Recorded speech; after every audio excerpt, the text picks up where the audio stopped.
Hi everybody. In this video we're going to look at prediction arguments. Now prediction arguments are treated in the first half of chapter 7. Recommendation arguments will be treated in the second half. Now half a chapter is not a lot, especially compared with the 2 chapters that were dedicated to diagnostic reasoning.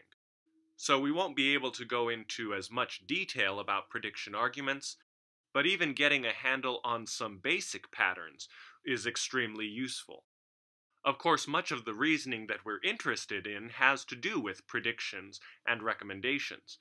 We want to have reliable forecasts of the future, and we want to know what it is good or bad, right or wrong for us to do. And these patterns will help us to think through that kind of reasoning. Looking at prediction and recommendation arguments also gives us a chance to better understand the general patterns that apply to all arguments. So recall that the tools we developed in chapters 3 and 4 apply to all arguments.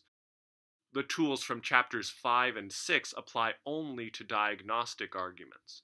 And as we look at prediction arguments, we'll see both the ways in which prediction arguments are similar to and different from diagnostic arguments. But then, understanding differences is not the only thing that's helpful here.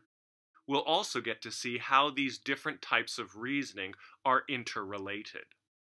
Now, it's important to note that these 3 types of arguments do not exhaust the kinds of reasoning that we engage in.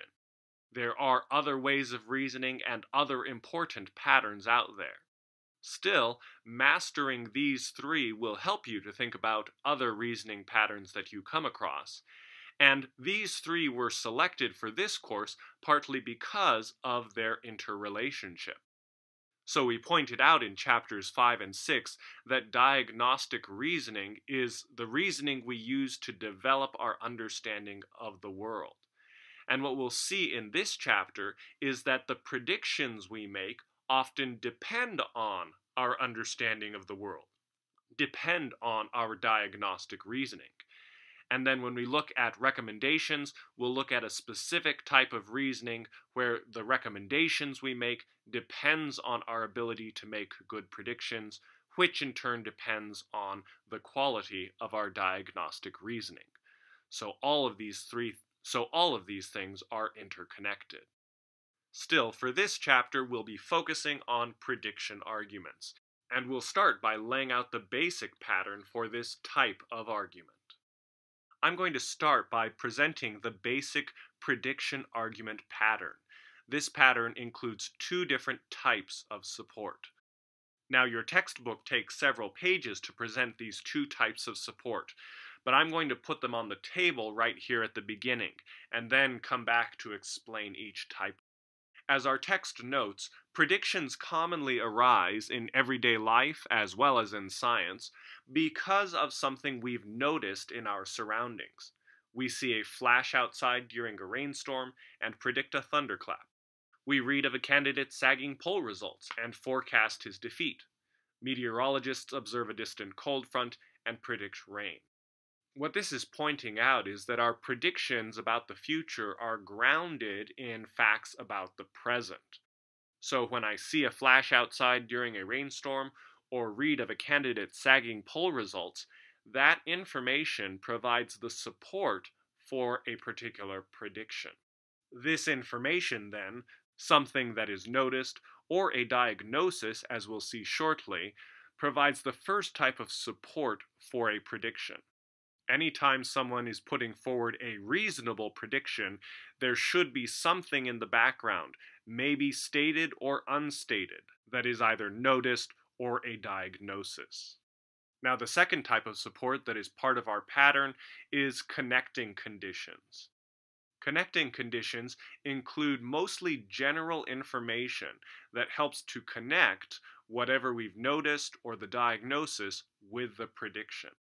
Once we have the basic pattern in hand, we can look at some simple examples to illustrate how this works.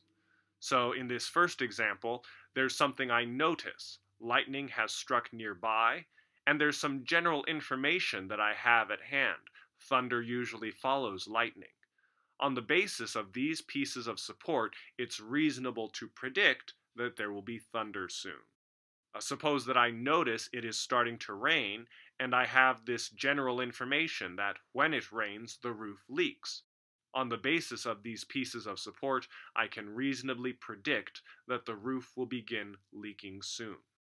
Maybe a slightly more unusual example, suppose that Nostradamus says that the world will end in 20 such and such. You can fill in a year. And suppose also that Nostradamus gives reliable information on the future. If S1 and S2 are true, they would provide strong support for the conclusion that the world will end in 20 whatever. Now, obviously, you'll only accept the conclusion if you think that the support is actually true. And that's true of any argument that is put forward. But what we want to notice is that if S1 and S2 were true, they would be the right sort of thing to support this prediction. And that's a pretty good indication that this is a good pattern for prediction arguments. Any reasonable prediction is going to be based on information about something noticed and on connecting conditions. Now, part of the reason we're not spending as much time digging into the details of the prediction argument pattern is because you're already familiar with the basic idea of how these patterns work. We spent quite a lot of time unpacking diagnostic argument patterns. And with that background in place, understanding the prediction argument pattern is mainly a matter of understanding the similarities and differences between these different kinds of arguments. So, for instance, diagnostic arguments had a characteristic implicit question that went something like this: what explains this trace data? Now, prediction arguments will also have a characteristic implicit question. It won't be the same question as we've seen before because prediction arguments are different from diagnostic arguments. The characteristic IQ for a prediction argument will be something along the lines of what will happen in the future, perhaps based on these facts. Both arguments, of course, will include support, but they will include different types of support. In diagnostic arguments, the support includes trace data and non-trace data, while in prediction arguments, support includes what we're calling something noticed or a diagnosis or connecting conditions. Both types of argument will include conclusions, but they will be different kinds of conclusions. Explanations of trace data in the one case, predictions about the future in the other case. And both types of arguments will also include characteristic rivals. In one of the previous videos, I put together this chart, which displays how the basic pattern that applies to all arguments gets more detailed as we look at specific types of argument. So any argument from chapters 3 and 4 will include an implicit question, that is a request, rivals, which are alternate answers to the request, and support, which affects the ranking of those rivals. In a diagnostic argument, there's going to be a request, but it's a more specific request, a request for an explanation of some central trace data. There will be rivals, that is, alternative explanations, and two different types of support. Now, as we look at prediction arguments, we can see the similarities and differences. There is a request, in this case, a request for a prediction. There will be rivals, in this case, alternative predictions, and there will be characteristic types of support. Our text notes that in analyzing arguments for predictions and recommendations, we do naturally fall back on the more general apparatus of Chapter 4. We will talk about implicit questions and rivals, relevance, and ranking. We just cannot appeal to explanation, trace data, and explanatory resources, because those concepts are specific to diagnostic reasoning, to a different type of reasoning. So I really want to emphasize that prediction arguments are different from diagnostic arguments. But having said that, there is an important way in which these two types of arguments are connected. Our text notes diagnosis may still be indirectly involved in the support of a prediction or recommendation conclusion. This happens when something in the main argument is itself the conclusion of another argument. So what we're highlighting now is the ways in which our prediction arguments can depend on diagnostic arguments. So what we're highlighting now is ways in which our prediction arguments depend on our diagnostic reasoning and our understanding of how the world works. The first place that this can happen, then, is in our first type of support. So in the early examples of prediction arguments, we focused on something noticed as the first type of support. But S1 can also be a diagnosis, or the conclusion of a diagnostic argument. Here's what our text reminds us of. Reasonable forecasts, like inferences generally, rely on our understanding of how the world works. Unlike other inferences, however, predictions simply extrapolate that understanding. They extend into the future our understanding of how things have been up to now. When we construct an argument for a prediction, the support will often contain an explanation of how the bit of the world works that we're interested in forecasting. The explanation gives the understanding we wish to extrapolate. And if we want to make the argument for that explanation clear, we'll use a tributary and a diagnostic argument. Here's how that would look. So on the left-hand side, there's the diagnostic argument, including trace and non-trace data, supporting a diagnostic conclusion, which would then serve as support for the prediction. Here's an example that our text uses. It begins with my noticing that a very bright flash occurred during a time when it is windy and rainy outside. On the basis of this information, I might conclude lightning has just struck.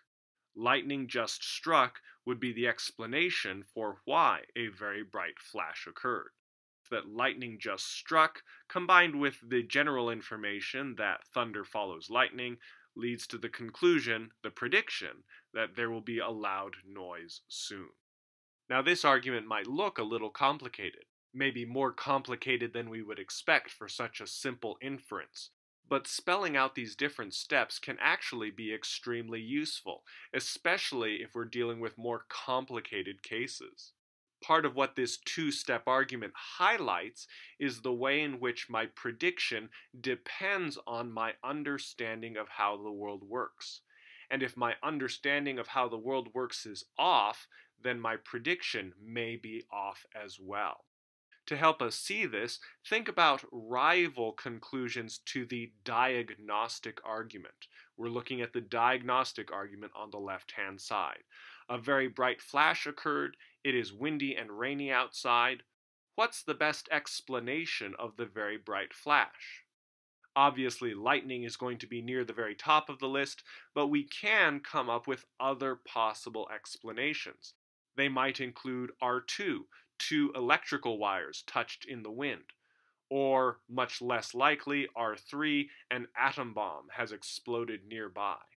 Any one of these rivals could explain a very bright flash occurring, and they may also affect the predictions that we make. R2 is an example of what our text calls an undermining rival.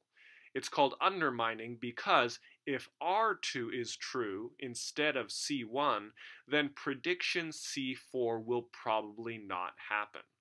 If the bright flash was the result of two wires touching in the wind, then there probably will not be a loud noise soon. An alternative prediction is favored. R3 is an example of an underwriting rival. It's underwriting because if R3 were true, then prediction C4 might still happen, but not for the expected reason. If an atom bomb exploded nearby and that was the flash I saw, then I probably will hear a very loud noise soon, but it will be for a different reason than I'm expecting if I think that C1 is the best explanation. So this two-step argument helps us to visualize what's going into even a simple prediction argument. That won't always be necessary, but in some cases it's useful.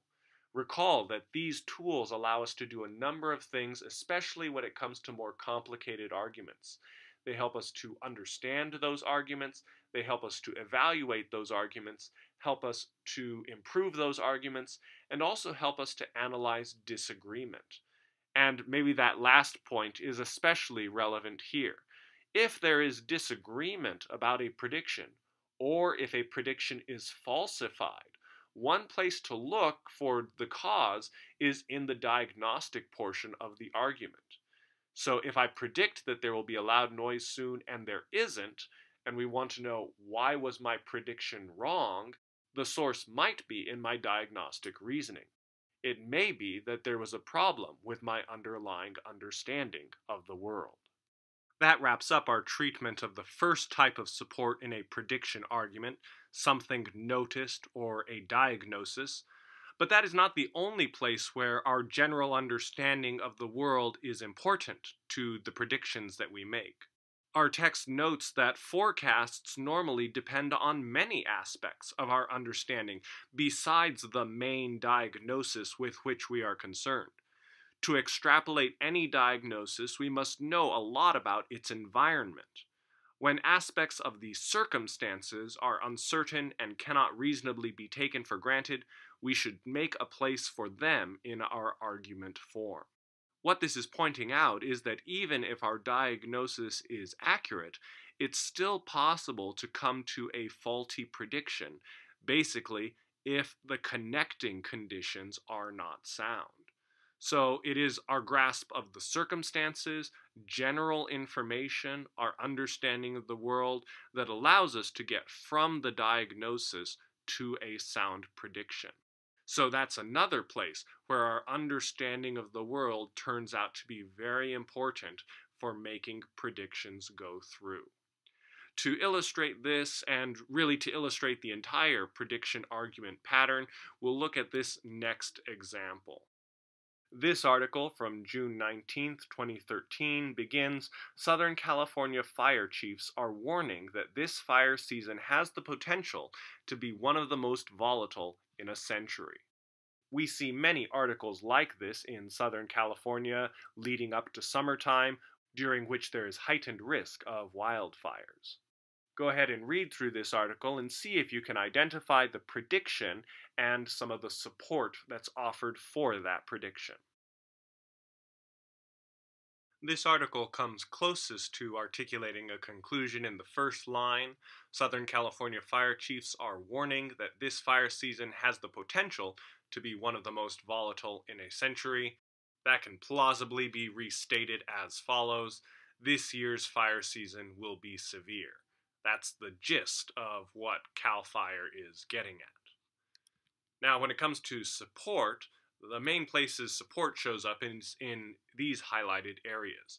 Based on the unusually dry conditions and spike in fire activity so far this year, and because of little rainfall, high temperatures, and Santa Ana winds. Now, when we list our support, little rainfall and high temperatures will basically stand in for dry conditions. We don't need the repetition, so they're basically 4 pieces of support for this conclusion. Now, this is not a very poor way of displaying the prediction argument that's presented here, but it's not very good either.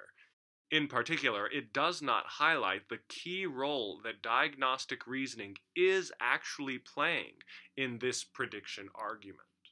So take another look at the article and see if you can identify the diagnostic conclusion that the fire officials are presenting. In this particular article, diagnosis is not implicit, but actually part of the reasoning that is presented. The key line appears in the middle. We're told fire officials are blaming little rainfall, high temperatures, and Santa Ana winds. Now, we could paraphrase that.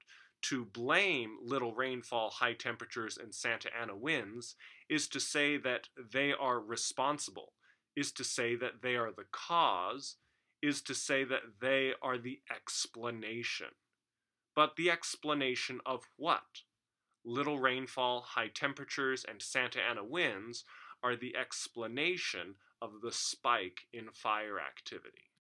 So what this involves is taking another look at the support we were given and looking at it from a diagnostic perspective. There's been a spike in fire activity. The diagnostic implicit question that would fit with that would be something like, why has there been a spike in fire activity? And the conclusion that CAL FIRE comes to is that the little rainfall, high temperatures, and early Santa Ana winds are to blame. They are the reasons why there has been a spike in fire activity. Now, the repetition that's showing up here might seem puzzling at first. Low rainfall, high temperatures, and Santa Ana winds are mentioned both in the support and the conclusion. But that won't seem as strange if you recall what we learned about correlation diagnostic arguments in Chapter 6. So another way of looking at this argument is to see the support as presenting a correlation. There's been a spike in fire activity around the same time that there's been little rain, high temperatures, and Santa Ana winds. Why are these two things showing up together? That'd be another way of phrasing the implicit question. Why are these things showing up together? And the conclusion is that they are showing up together because one is causing the other. The little rainfall, high temperatures, and early Santa Ana winds are the cause of the spike in fire activity. It's not just a coincidence that these are showing up around the same time.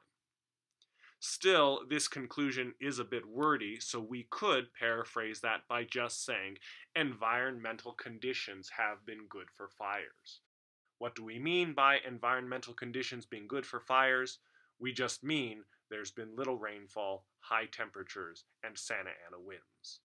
Once CAL FIRE reaches this diagnostic conclusion, that then provides support for the prediction that this fire season will be severe. Of course, this two-step prediction argument is more complicated than the one-step argument we showed before. But this does a better job of highlighting how our understanding of the world factors in to our prediction argument.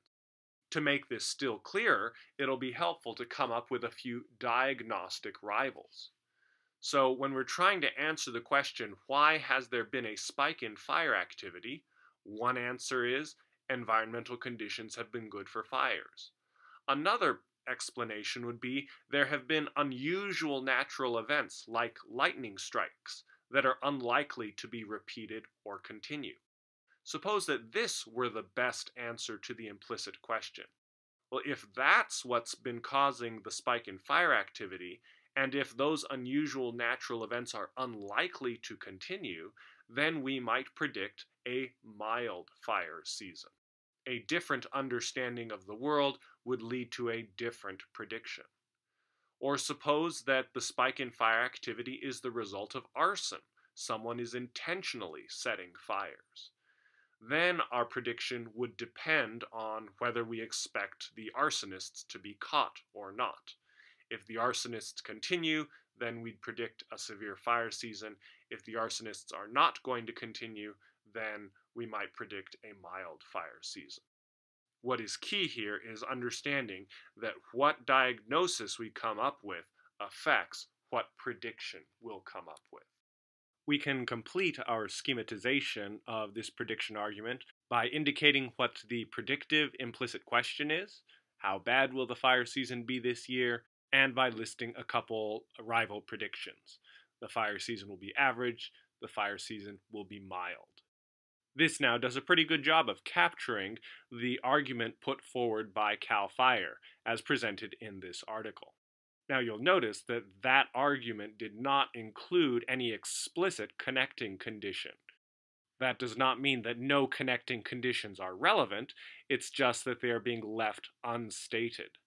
Part of what's interesting about this article is that it does later draw attention to one of these implicit assumptions. So this is the part of the article that we looked at, but it actually continues.